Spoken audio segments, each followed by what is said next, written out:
Please hold your pod. A representative will be with you. While you wait, did you know? Savindo's Cyrober has 4.7 kills to 1. That's one ship lost for every 4.5 he's blown.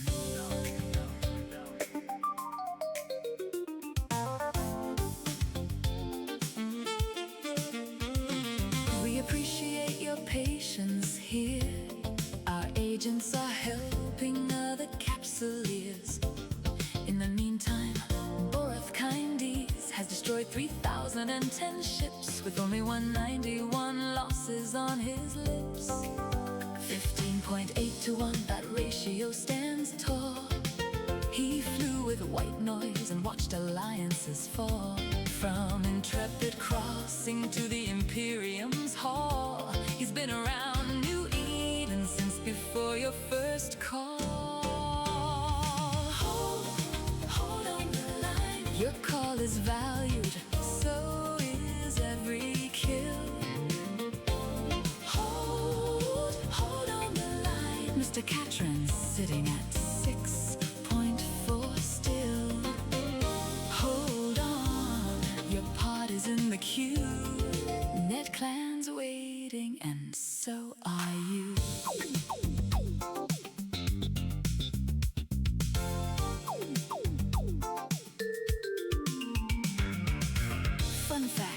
You're holding here today. The mad ramble streams from the UK. They say goon affiliated ADFU on the side. 7 ships destroyed, but the contents got pride. And somewhere in the stars, in a quiet place, Vervain Renukin leaves almost no trace. No kills on record, no losses found. The ghost in New Eden without a sound. Perhaps they're industrial, perhaps they mine, perhaps they're just still holding on the line. Hold on the line. Your call is valued, so is every kill. Hold on the line. Mr. Catron sitting at 6.4 still. Hold on, your pod is in the queue. Net Clan's waiting, and so are you. Did you know UK Corp joined Goons Warm in April 2025? Did you know the Ronukin surname belongs to a long line of New Eden industrialists? Did you know Borith Kindies previously served under 3 separate alliances? Did you know you are caller number 47? Hold on the line. 3,000 kills and still the phones ring true. Hold on the line. Xavindo, Borith, Catron. They flew.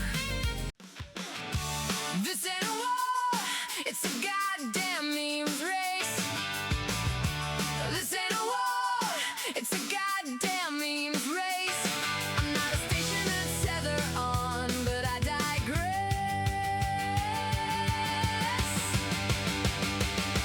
I'm a meme man, and the posts I write are oh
Ladies and gentlemen, boys and girls, children of Eve, my name is Steema.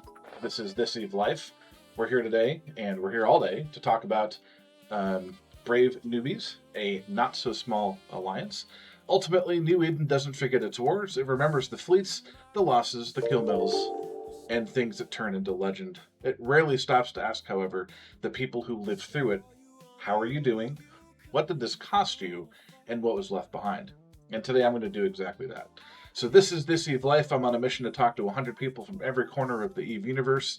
You, they, them, wormhole people, nullsec people, even those people in Potchman occasionally when I want to dive into that mess. But I'm going to sit down today. We're going to talk to Jinx the current exec of Brave Newbies, and we're going to talk also to Dinkle, the former exec of Brave Newbies.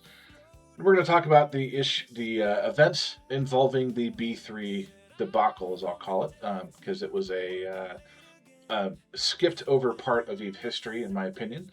It was really a tempest of activity and fun and hilarity. And today we're going to kind of dive into that. So Jinx and Dunk, thank you for coming on the show. Real quick, let's introduce you two here real quick. I know that you've got a lot of brave folks in the chat, but a lot of my regular viewers may not know who you two are. So Jinx, let's start with you. Tell me how you found Eve and how you eventually wound yourself up in the big chair. All right. So I'm Jinx. I'm CEO of the whole Brave Collective, which includes Brave Newbies. And how did I get here? So probably from the very beginning of Eve, I did probably 7 free trials or something like that. And it didn't stick. I never subbed. And then in 2013, I read very early in Brave. I think I joined in 2 weeks into Brave's history. I read the Reddit post, and I was part of Brave's first explosion of population in Brave Newbies, and played for about like 4 months straight, and then had to, my FOMO was too strong and I had to step away for a while. But I returned about a decade ago now, which is crazy. And the first time I had been in Brave, I almost never used the mic. And so when I came back, I was like, no, I'm going to get involved. And so then I got involved in the Brave Dojo, which is kind of our teaching wing of Brave. And from there, with COVID, had a lot more time on my hands, and ended up here in charge. So quite the story. And working with Dunk, learned a lot about more than just Eve leadership from Dunk. So I'm glad to be here with him today. Nice. Well, thanks for coming on. Dunk, what about yourself? Well, let's see. I started Eve all the way back in 2008 and did the kind of high sec thing, joined a couple corps up there. Got into faction warfare when it was just the initial, the start of the faction warfare things. Enjoyed that a lot. And then kind of the corp I was in kind of broke up when the husband and wife CEOs of the corp got divorced. So I kind of stopped playing for a while. And then back in 2013, when I think it was the Battle of Asakai happened, and I was kind of following that. And right after that, Lichton, not Lichton, but Matty Sotero started Brave Newbies, and I saw it on. See, my memory's slow, but Oh no, you're fine. You're fine. But he started Brave Newbies. I saw it on Reddit. I think I'd gone to Reddit just to read up on the Battle Asakai. And so I just said, well, what the heck? So I booted up the client and joined in, and found myself one of the few people that actually had like played or had done any PvP in combat and stuff like that. So I enjoyed it. It was very low key. It was a very, very different feel at that time. And then we grew like gangbusters. So I was along from the ride pretty much from that day, the 5th day of Eve, until kind of when I, won Eve and stepped down as CEO. So over those years, I saw everything that happened. Our first stations, wars, moves, getting evicted, just everything that we did. And over time, I'm just kind of like someone who is good at supporting things. So my reputation in Eve within Brave grew, where I was trusted more and more and more. And then eventually I was kind of part of the command group. that was in charge of things. At the time, Kigali was the CEO and leader, but he kind of was away from the game. He has a busy real life job and a young family, that kind of stuff. And that kind of led us into the whatever you want to call it, World War B or whatever that big final war was. The last Great War, or whatever we call it anymore these days. Whatever anyone calls it these days. Which, I could go on for a long time about the politics of that, but Brave kind of got pulled into that war. And I kind of got stood up to be basically the interim leader, and kind of people would lean on me to make decisions about it. And then when the war was over and we had lost, Kigali had to I said, you need to hand it all over to me, because I'm kind of got my hands tied with some of the way the game runs if you're not officially alliance leader, if you're not officially CEO. So we did that, and that's when I tried to carve out a kind of new future for Brave, trying to lean on all the lessons I had learned over all those years.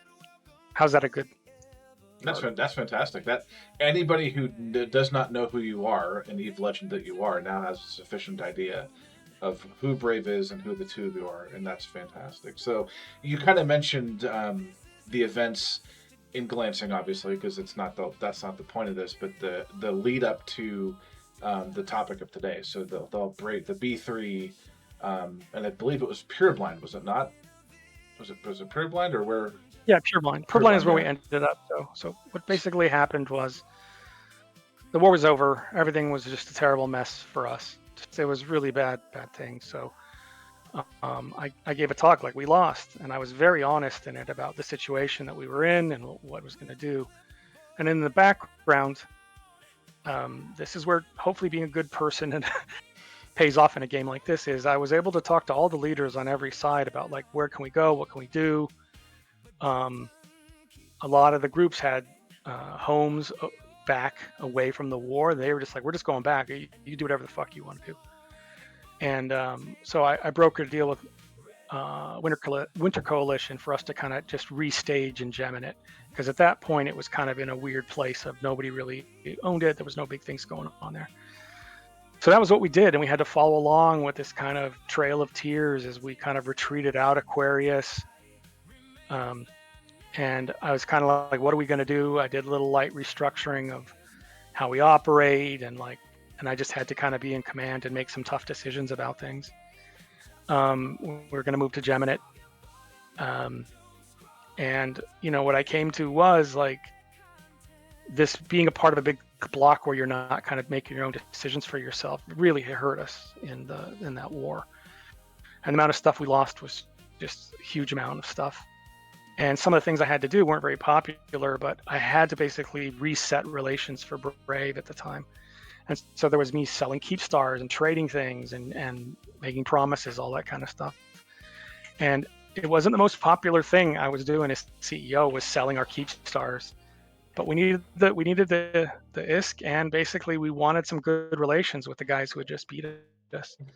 And in the background, I'm talking to everybody in the game, trying to figure out where we're going to go after Geminate, because it was made clear we couldn't stay in Geminate. That was difficult times, right? We lost a lot of corps, peeled off a lot of people. As that happens. So yeah.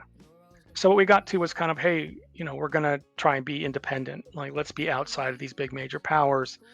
And the place that I kind of settled on where we could go was Pureblind. And I got assurances from most of the leaders, like, we won't fuck with you there. And the only people we had to mess with was really Volt, who was strong at the time there.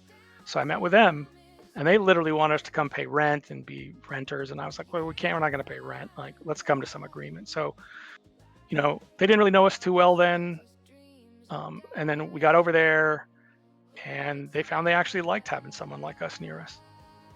So that got us to Pureblind. And then it was tough. Yeah, that was in Q52, like one constellation. Yeah. So we were just getting started there, and it was like a huge roll of the dice, because I didn't know if we were going to be able to stick it out. We had to fight a couple corps like Banderhogs out of their space. I wish I had done that diplomacy a little better. But we started plopping stuff down. Eventually, I think we got a keep star down. and things looked good to be independent. We weren't even really bound together with Volta at that time. So I'll pause there if you have any questions. No, well, that was actually a great intro to it, because what I was going to ask is, eventually this concept of a thing called B3 forms, and it seems to me that you guys tried to, like, or I should say the region tried to form a block, if you will, and I know that it was you guys, Well, right? that was all in response to what Winter Coalition was doing. So Gotcha. So that was it- after. So we got there in October of 21, I think, yeah. and then we put our Keep Star down in May of 22, and then the war really started in June, I think. The Battle of F-Takin, where we defended against Winterco's headshot attempt, was really the major escalation that put us at permanent war. Well, the behind the scenes that I don't know that I've talked about much is that Winter Coalition came to me, Noras came to me, and if I remember correctly, he was very mad at Boss Alliance at the time. And Boss was over in one of their regions causing all kinds of havoc and blopsing them and doing Eve things. And Boss was with Volta, and so they wanted Brave to like join in their fight against Boss and Volta. And I was like, no, I don't want to get into this politics thing again. Like, it's your space, you defend it. And then they just started basically threatening us. You know, we're gonna do this, we're gonna do that, whatever. And because we were trying to be independent, and because we didn't bow to their pressure, that is exactly what started the war. Gotcha. And then you had the pandemic. They were PanFam at the time. You had the Bean Foreign Legion, I think is what they were called. Yeah. So then they're looking for things to do because they've retreated far away from any kind of enemy, and they just wanted to go punch down at people, I guess. So there was that joined in. So then you had Winter Coalition and PanFam basically kind of poking at that region, and not just us, but they're poking at Boss and Volta and everybody around there. And I think that's the beginning of like, we've got to get together and try and work together to defend ourselves, because in the beginning they'd come at just Brave, and Brave was trying to defend by themselves, or they'd come at just Volta, and Volta's trying to defend by themselves. And in Eve, whether people like it or not, numbers matter, size of your group matters. So that's the start. Like, it wasn't like we went to Pureblind like with the intention of starting a block. It was that we were forced into it by the same kind of power politics that runs Eve. And while people say on the surface they want alliances to not be in blocks, and they want independence, and they want all these things, the major powers in the game didn't really go for that. We've seen regions like that in the past where like, this is going to get declared open for anybody to go live in, and then people move in, and then it gets wiped out again. Yeah. So it's just it's a contention that I had all my time with when I was on the CSM, and when CCP came to me, or FC, whatever they're calling themselves these days, after I was on the CSM to have talks about things. And it's like, it's still a numbers game. Like, I don't know how you change it, but you're going to have big giant blocks because the game is designed. That's the best thing to win. So Jinx, I'm sorry for talking so much. It's okay. So yeah, I agree that, that we kind of had, a lot of it was based on Dunk's relationships that he had prior, that we were able to make it work without any agreements. Right now we do have, we have alliances in space, small alliances in space, but all of those are based on agreements by these big blocks. So you see FC trying, like right now they're saying, okay, we're going to add this Ansiplex capacitor, and this is going to help, but I don't really think it's enough. It might cut away the edges. It might make some big blocks lose some parts on the edge, but are small alliances really going to be able to hold that space? Is this going to make drones be able to stand up by itself? No, I don't think so. So really, you guys fell victim, if you will, to the perpetual trap that is Eve.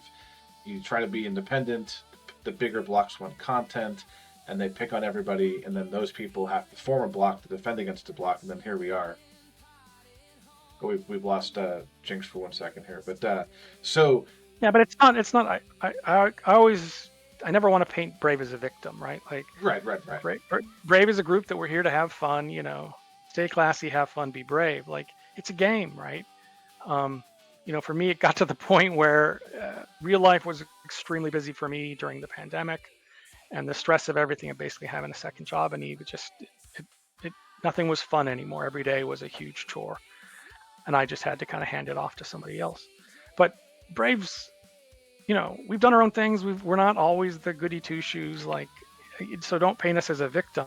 No. It's the game. Like this is what makes this game unlike anything else that's out there in video gaming. Is the meta game, as the Matani would say, right? So it's a crazy story that our group has been through over all these years. But that if it wasn't that, if we just stayed in one system for 10 years, like that'd be fucking boring.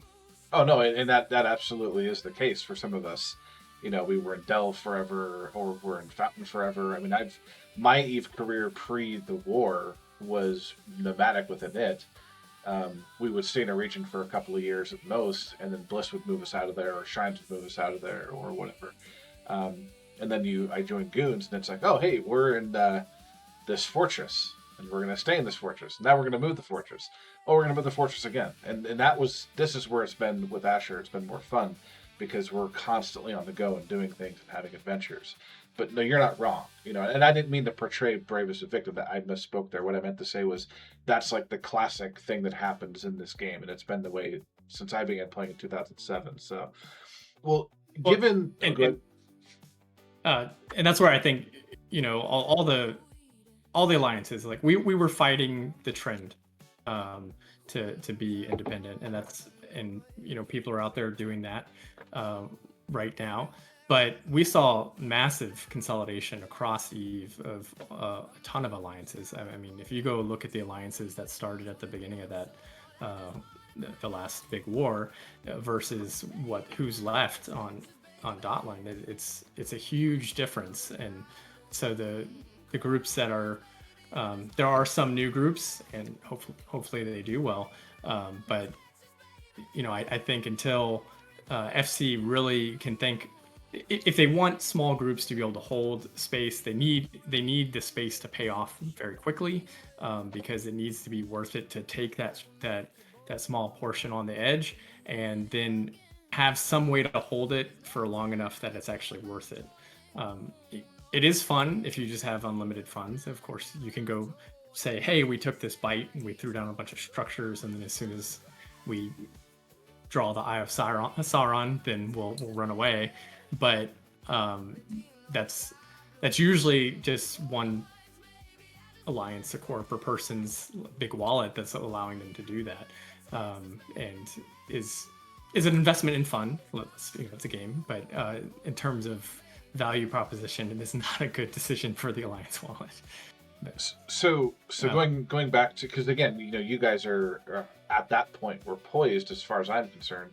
You had the infrastructure, you had the leadership, you had the knowledge, you had the experience to kind of fend off those folks independently in small doses. But then when they got larger and larger, you needed help. So what did Brave bring to the table that the other, like Volta and Banjo Logs and other folks didn't have? Or were they looking to you folks to lead things from a structural standpoint?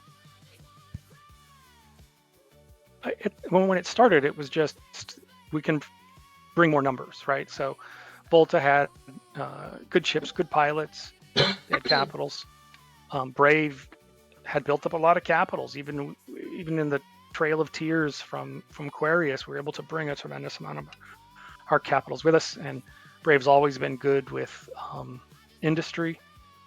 I think one of the things I did in my tenure was kind of rebuilt the entire alt industry alliance, that Brave United thing we put together, which just kind of restarted that, and that actually attracted more industry people to kind of join and want to build things. So I think we're able to fight toe to toe with most groups, but when you talk about an entire block against 2-3 pretty okay corps or pretty okay alliances, just the numbers of supers that come in, the numbers of different fleets they can field, where they're fielding a capital fleet, whatever their heavy attack fleet, and then a screening fleets. Like we were, but if we were fighting a group the same size as us, I think we would have been able to defeat them. And I think we've just been lucky.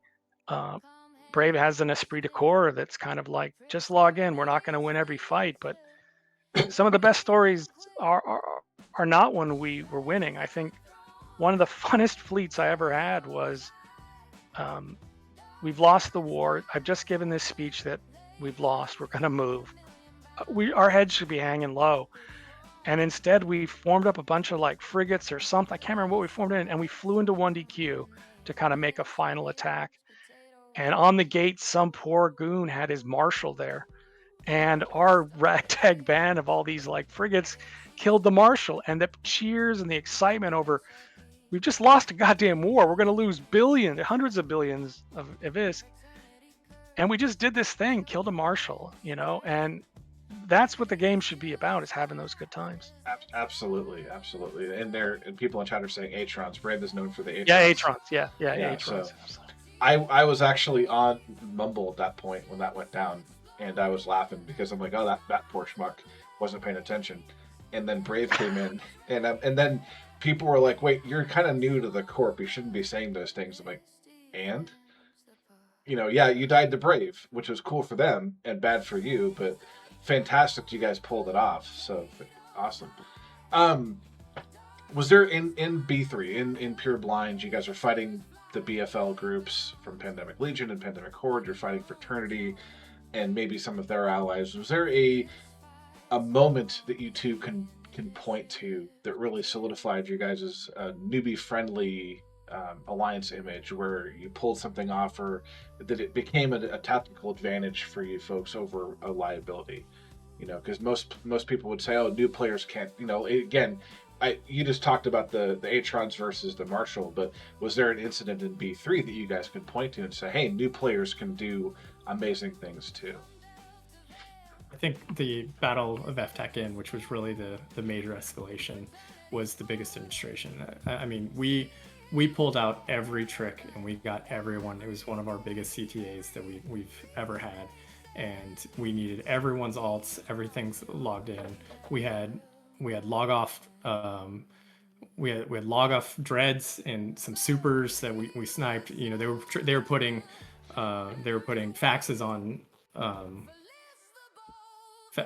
on nodes to reinforce everything, and we Cyno jammed the entire thing. We got some awesome. We trapped them. We trapped a whole fleet in a POS. They started gating supers in to the system before FTAC-In, and we were able to just bubble them all. And I remember flying a solo dread, like multi-box, flying a dread to the gate just to make them fear that, well, there's a dread on scene. How much more do we want to send through the gate? What if they send more dreads? We knew there was only me, and the rest of the dreads were going to do other things, but they didn't know that. And to hold a gate with one dread, like shooting at somebody's fax that didn't warp right, like little things like that tipped the tide. But nice. it was everything we took. It was every multi-boxer doing every multi-thing. And I don't remember the exact cost, but if they would have done it 5 more times, for sure 5 more times, we would have been broke. So that victory, of course, the ISK war was terrible. Yeah. But that victory basically carried us for another 1.5 years in Pure Blind. So that was July, I think, early July, and then BFL arrived in October. Based on that pressure, sometime December, January, we officially became B2, and then that's when Horde really BFL. So this all was happening in the background. What Dunk is saying is, we would get threats like, oh, we think you're helping goons, or they're helping you, or there was a goon fleet within like 10 star systems of that fight we had yesterday, so you're goons. So there was all this escalation happening in the background, and that's when we started talking to Asher about, like, getting some help, and that's when it really became B3, when the Keys came. So that's when we anchored the DO6 Keepstar, and kind of surprise, here's a Goons Keepstar in our space. And then that fight, Dunk had retired and handed the reins earlier at the end of 22. So this was early 23. Then we had the X47 Keepstar. They had like 6 Keepstars in our space that we were living under that whole time. And just the we really had to talk to the members about like, okay, yes, there is a Keepstar in our staging system, but we're going to keep playing. We're going to stay here, and we want you to stay here with us. And we did, and it was a lot of resiliency. You knew everyone who wanted to be brave was brave. We did have people leave, but we had people join. If you go look at our history, there were corporations coming. So then it kind of escalated to the X47 Keepstar that we, with Goons, a big part of that. But we had to pause. It was under a jammer, so we killed that. So that was a really big event. I led a group. I don't FC often, but actually in those big tie-dye battles, I have enough time to make decisions that I'm decent.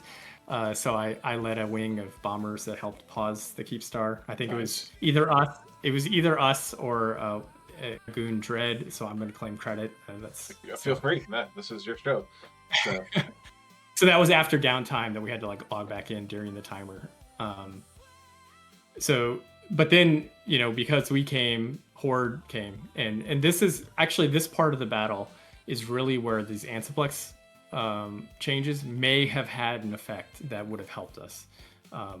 Because they were able, I think it was 12 jumps with Ansiplexes. They were able to come from drones through frat space and be on us in 12 jumps without restaging at all. So there, in terms of the changes coming up, to tie it back to that. I'm going to toss a little bit of a dig in here, and it's more or less, this is an observation I have about our player base as a whole, right? So they're on the back channel saying, oh, you're part of Goons, but they're using Fraternity's highway to get to you, right? And that's like hypocritical, if you will, but that's all I'll say about that. But yeah, hypocrisy in Eve. Yeah, I don't believe never, that. Never. These were escalations. So like there would be one Goon in FTAC in during a battle, and so then there would be a DM saying, "Oh well, tomorrow we're gonna have Ansiplex access." So I apologize then, because I was in FTAC N doing movie in 90s trivia nights with your members, giving out ISK and stuff. And making fun of the people in Fraternity that were there, commenting and that kind of stuff. So I apologize. Apparently, I led this. No, I'm just kidding. I'm not going to take credit for that. But like I said, I just thought it was funny that that's you can saying. No, you can SRP the infrastructure. It's okay. Okay. Yeah. Tell you. Fun fact. Merc. I don't know if you guys watched the Nominate stream, where we raised $21,000 for cancer research, and part of that was Asher losing a Leviathan, and one of the guys in a new corp, he was a new player to Goons, inadvertently clicked on Merkelchin versus Asher and doomsdayed Merkelchin's Apostle. And so as a joke, I sent this SRP email, and it turned into this hilarious incident. And I'm like, no, now you're like, oh, hey, Seema, since you caused all this issues with Brave, tell you what, you can talk to my space boss, Brisk Ruval. He'll be happy to reimburse you on that one. Brisk, we're coming for it. Yeah, there you go, please. So real quick, obviously, you guys as Brave, right? You helped temper and forge the next generation of Eve players that are going to survive the next war and even lead the next war. I think the Big Red Boat even said this, that like out of 1,000 Eve players, 100 of them are going to be the future leaders. And you two specifically in the last 10 years have really kind of helped forge those people. So have you heard and seen any examples or stories or people that you can point out to say, hey, this dude was a new player during all of this, but now he's the director of XYZ, or now he's volunteered for this, or now he's leading fleets? Does anyone really stand out as like a person who came through that as a crucible and came out way more empowered than they ever wanted to be? Well, you know, Don't come when I claim was me. when I was yeah when I was leaving, right, I had to make a choice. It had bounced around in my mind for a little bit, like I can't really do this, I can't continue. um and you know, Jinx isn't the famous FC, he's not the famous like any specific thing, but I chose the person who had the best, you know, esprit de corps, who kind of exemplified the ideals of what it meant to be in Brave. And I think that leaders need to have some sort of leadership and can put around them like, this is what our group is about. You know, I gave some speeches at eVegas about this. I gave one at um, FanFest about, you know, leading an alliance, what I learned. And leadership's a skill you can learn, but if you don't have the heart, I'll say, to lead people and the empathy to lead people and can listen to people, you can't be a good leader, even if you're the greatest FC in the world. So, you know, for me, when I handed it over to Jinx, I think it surprised a lot of people because he wasn't the super FC in every battle. But I think he's done a great job carrying on the idea of the world is hard. The real world is hard. And let's get into Eve and have some fun, even if you're getting shot. You know, it's have some fun. It's an escape. Abs- Absolutely. I was using it at that during COVID to just get away from a really interesting situation. So, were there any unsung roles like your guys' logistics people, FCs, diplomats? You know, now that you're under the umbrella of the Imperium, if you will, the diplomacy side of things takes kind of a back seat, right? But were there any diplomats that were kind of helping buffer you, Dunk, as you talked to other people, and then kind of backing Jinx as you merged into the role? Anybody that stands out, like not so much the line members, but like the people with space jobs, if you will.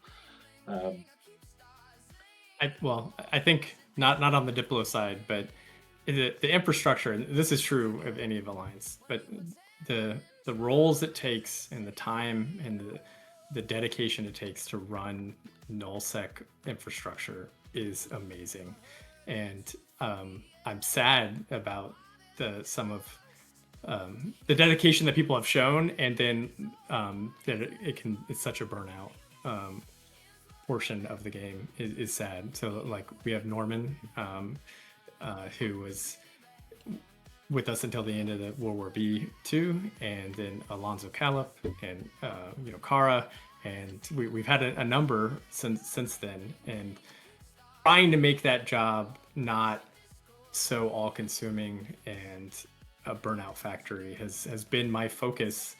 One of my focuses the whole time, but it's really difficult to do. And Dunk used to do a lot of that back end stuff too. It was one of the things when I was on the CSM and after that I would talk to CCP about a lot, which was just these ideas you have, like people have to go do those jobs, and their attitude was, well, then maybe don't be so big or don't have so much space. And it's like, and I'm like, well, that's not how you built the rest of the game, right? Like you can't finance what you want in Wars and Dreads and Titans if we have 5-star systems, right? Like it just doesn't work that way. And at the time, just trying to have any kind of industrial point of view and logistics point of view to CCP was just talking to a wall. It was so focused on shiny, shooty stuff, which is important, but logistics is just, it burns people out. I've seen it so many times, and it's tough for every group. Yeah, three or four episodes ago, I had two guys from GSOL come on and talk, and in our pre-show discussion, a lot of what we discarded as things I couldn't talk about or I didn't want to bring up, not out of disrespect to them, but was like the burnout factor. Like they didn't want to come across as burning out or being burnt out or being frustrated, but it is a tough position to be in. So always the logistics guys get our support and our vote of confidence. So yeah, no liquid ozone in Ansiblexes that'll actually alleviate some of their work. So there you go. Yeah, we'll see. There's an entire what is my favorite person in the entirety Deep saying, you need to in for big groups to make the shooty happen. Yes, very very much true. Space workers deserve flowers, as Gunter says, but Ragnar Prime does make a very valuable point. So Dunk, you've been out of the high chair now for a couple of years. going Yeah. back into the B3 situation, and I really do appreciate you coming on the show because I didn't want to drag anyone out of retirement, but I figured I would just ask.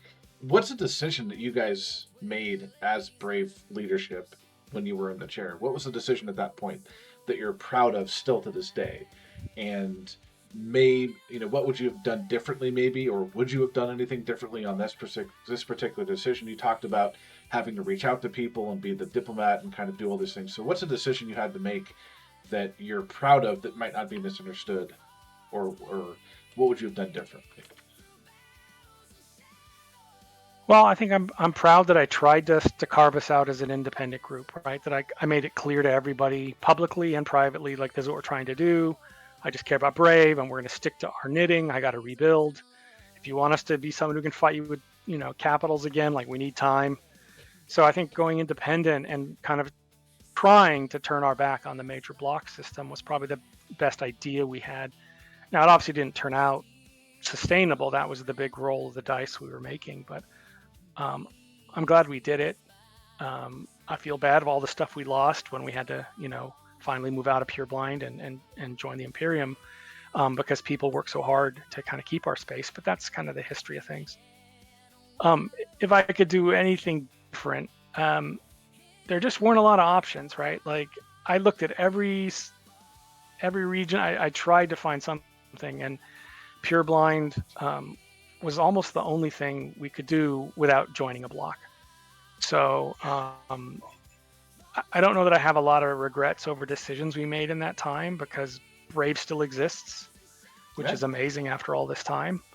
So I feel good that I was able to do my job of kind of pulling us out of, like, the going down the drain, and get us in a place where we were strong enough that we could fight for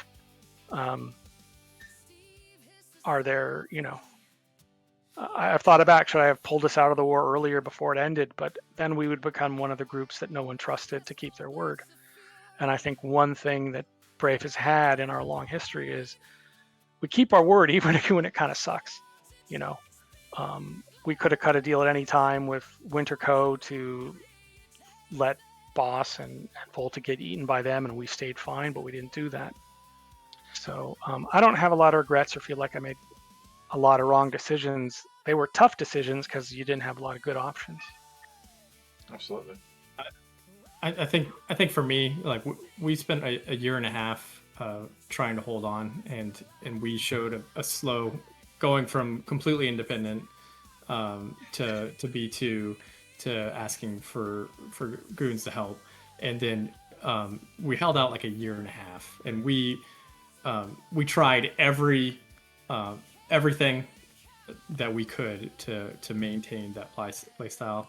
And I think in terms of when we made the decision that we couldn't have, I think goons stayed up for 6 months up there, which is a really long time. We had some awesome battles, we won some keep stars, but then in terms of, like, ending the war, that's probably what Winterco is best at, is that they would go months without really attacking. So they would just do this soft, pressure, and then they had Horde and BFL, and then by the end it was everyone, and had escalated to all the blocks fighting. So I think we held out as long as we possibly could. One of my big worries was when we moved down to Quirius, and was that we were going to lose a lot of people, and we lost very, very few.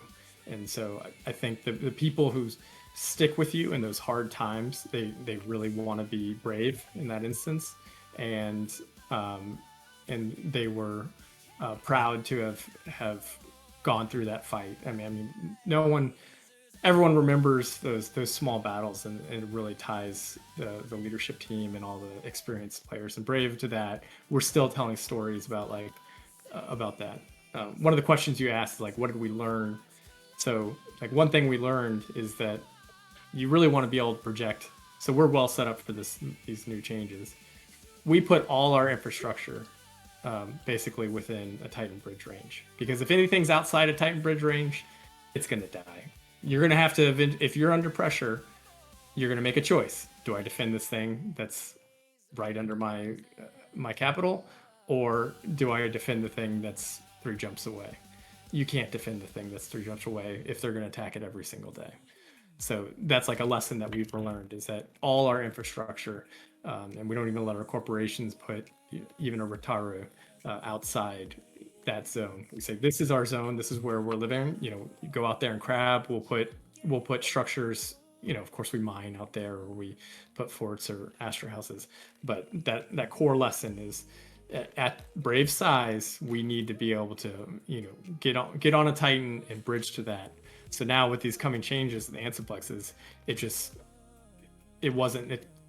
talking about rig amnesty and stuff like that. We don't really need it to reorganize within our current space. Of course, if there was some wide changes where they changed resources and Tenerifis wasn't good and we wanted to move, then we might want those rig amnesty. But in terms of this current change, it's not a big hit to us.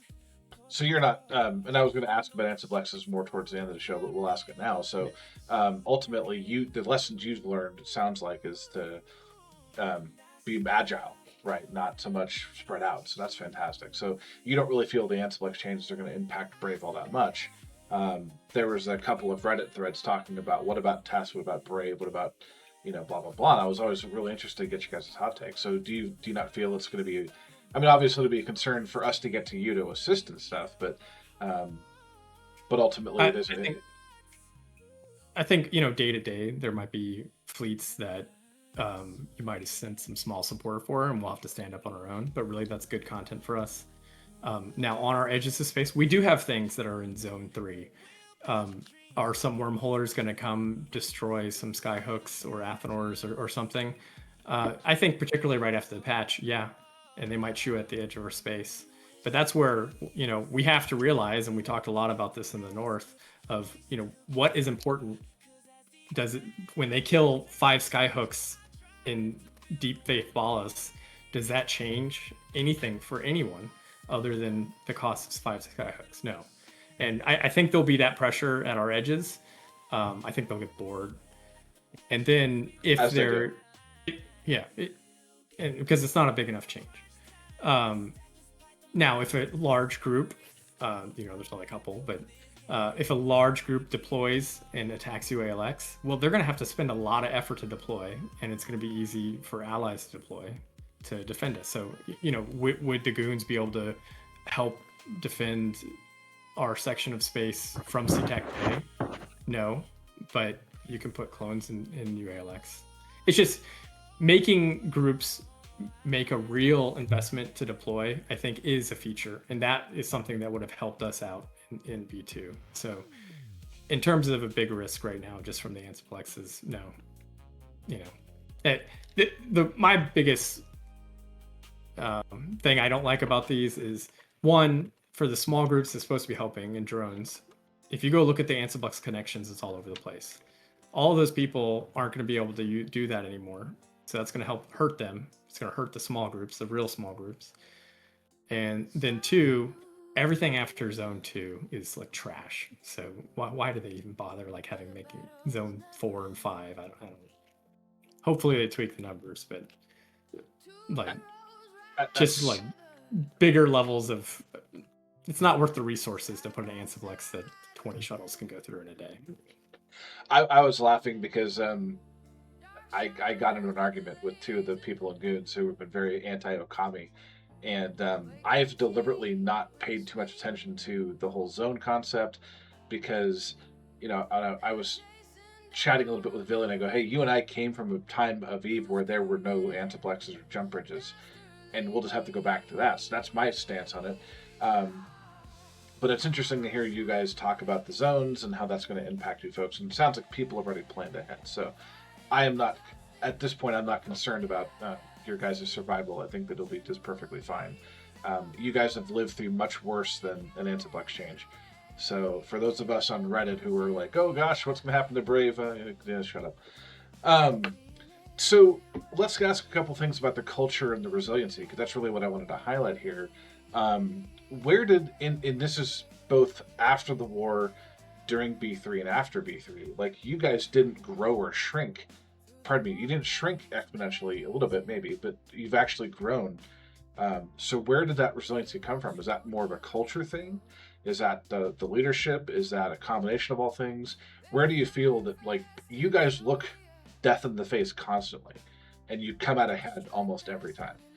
Where does that come from, in your opinion? Well, you've heard me say it multiple times in the stream. Like it's an ethos. It's a raison d'etre. It's people like what Brave kind of stands for. Like we undock, we fight. We don't always win, but we're trying to have fun. And there's been a big effort to cut down over the years on kind of people being jerks in comms, being jerks in Slack, all that kind of stuff. So people want a welcoming atmosphere. They've had a tough day doing whatever they do for a living, and they want to log in and not be surrounded by assholes. And so people who are assholes don't last very long in Brave. They find their way out. So I think it's culture. It's not that we have the shiniest ships or the best space or anything like that.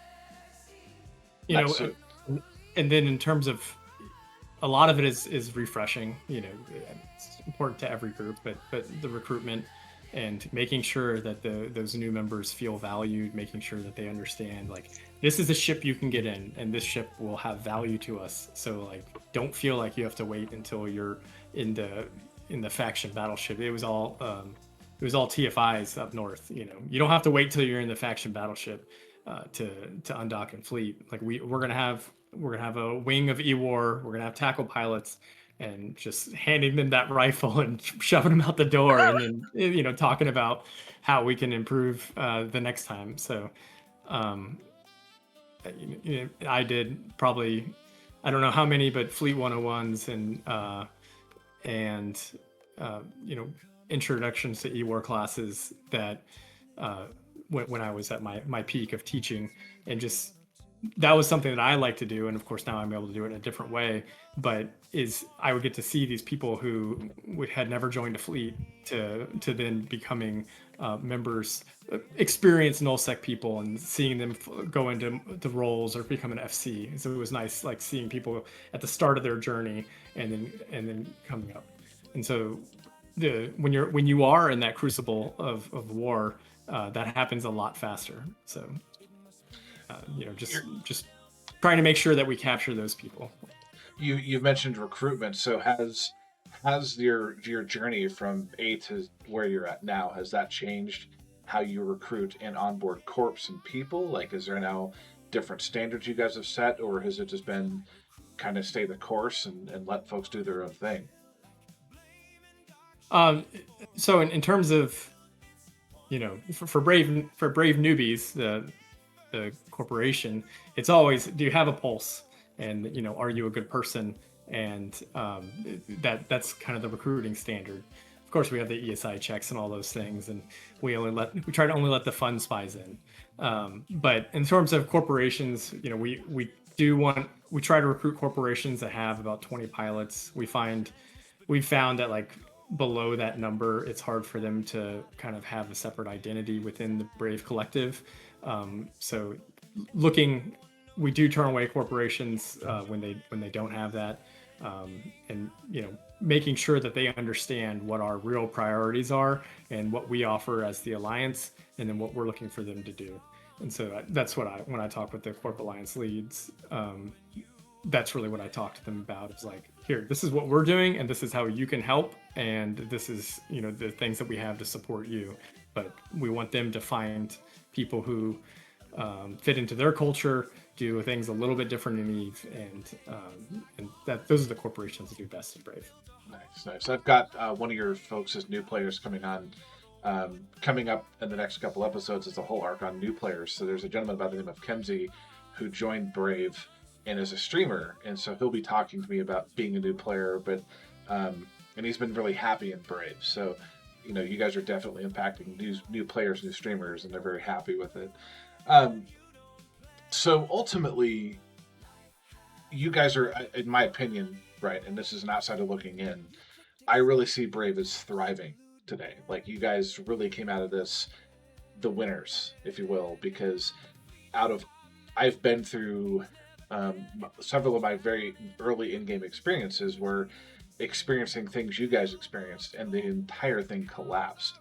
You know, we were renting. I was originally part of a renter alliance, and Vale Tri came in, had one fleet, and we stopped renting. The entire alliance disbanded overnight. Like literally, we were there and then gone. And then the same thing happened the next time, and then the next time. So 3 instances of that, and yet here's Brave thriving. So what does that look like to you guys? Like, is it a thing you feel that you are thriving at this point, or is there other targets you want to hit to better things? Like, obviously you're not just going to rest on your laurels, but what does that look to you as the current leader of Brave? So for me, well, one, so we were broke. there was As no. we're doing. We've always been broke. So. Yeah, we were always broke. We are always broke. And before World War II, we were very not to get too much into politics, but you know, Brave will be rich if our members are rich, but that never actually mathed out.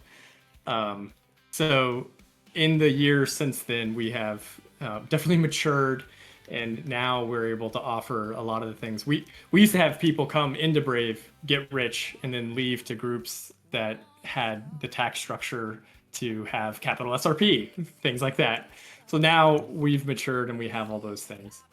For me, something that I used to do more of when I wasn't running the Alliance was doing games within the game. So like one of my favorite times of the year is September 19th. So we'll have Pirate Day, and that's where Brave will shoot each other, and it's just pure chaos for 1 day a year. And I think that is like one of the best things of every year. We even did this during the high points of the war. We'd have to stop for a strat op, but just making sure that we made time for fun. And it's something that I really would like to see us do more of.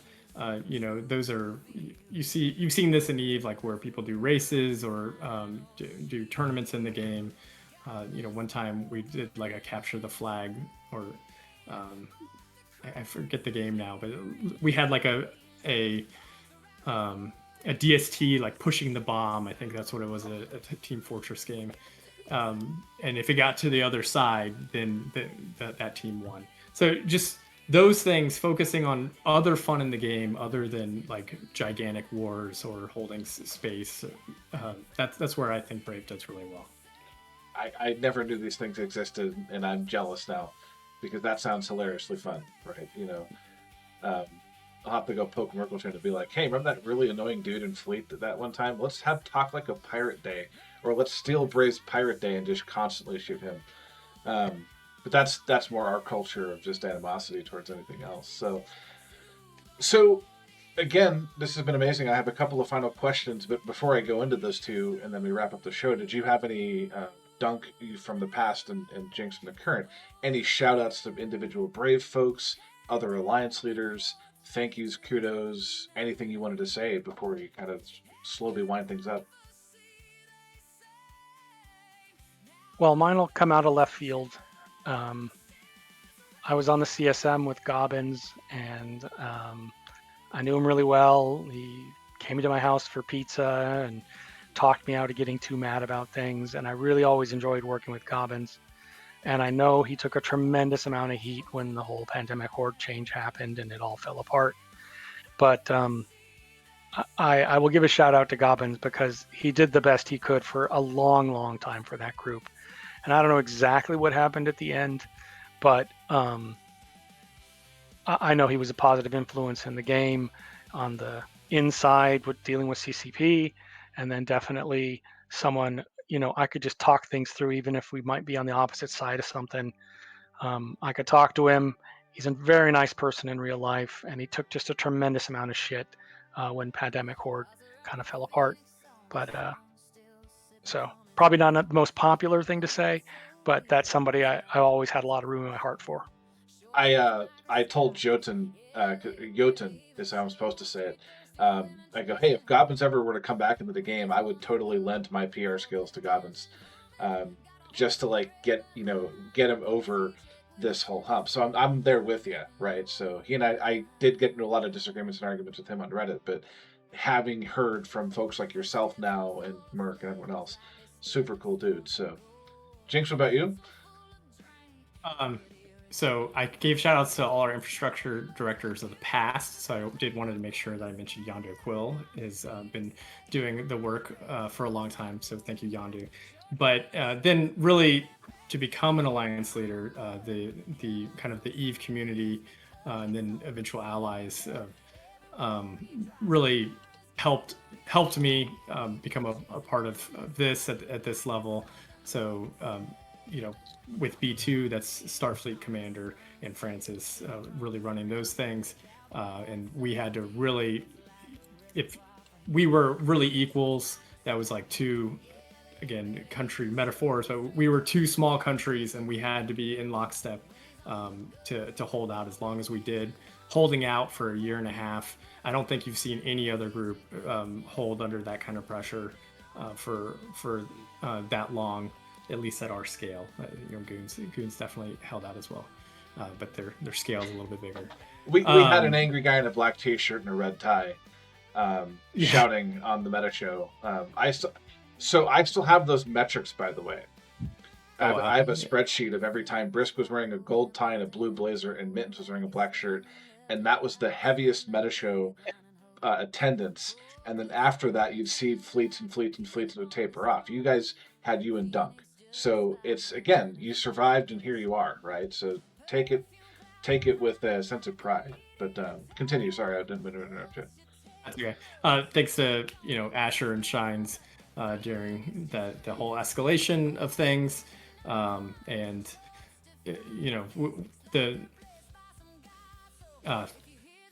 I have a lot of people to say thank you to. Not being an FC, thanks to Shattered and the whole FC team for this whole time.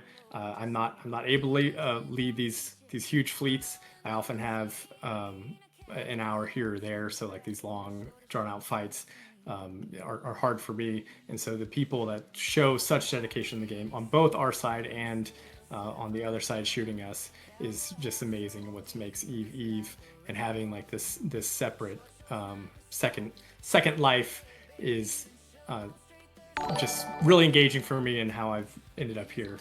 So thank you all for that, and thanks Seema for hosting. Oh, certainly. So the last question, I asked Sapporo Jones and Balder this last week.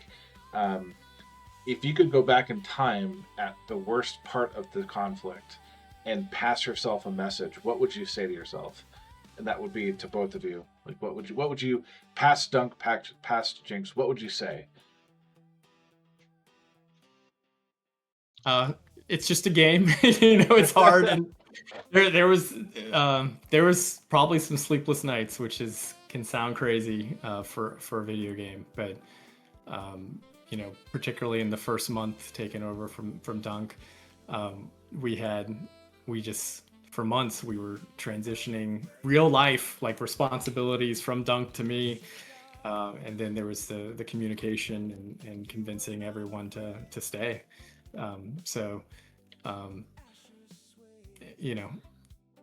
Being able to look at it in the past and like have those huge events and the togetherness that the kind of Crucible brings is definitely some good memories. And that's all. Those that's are all the we look times to for. remember. Yeah. Dunk, what about yourself? I think if I go back to that time right after the war, I made a lot of changes about how things kind of worked and braved on the back end and raised some taxes and tried to get more money for the alliance, which people weren't always happy about. But my regret is I didn't go further, right? ISK wealth in the game matters to the alliance a lot. And you think people are going to leave and they're going to get all upset and you're going to lose all these corps, but it really didn't happen. And I think you have to be very realistic about how much you have to generate to run a significant alliance. And if I go back in time to those days, it would be, it's a new era, and we need more because this is what happens when we don't have enough. And I think Jinx has done a good job of kind of expanding on that again to get it to where things are sustainable. You're not dipping into people's private wallets that want to help you.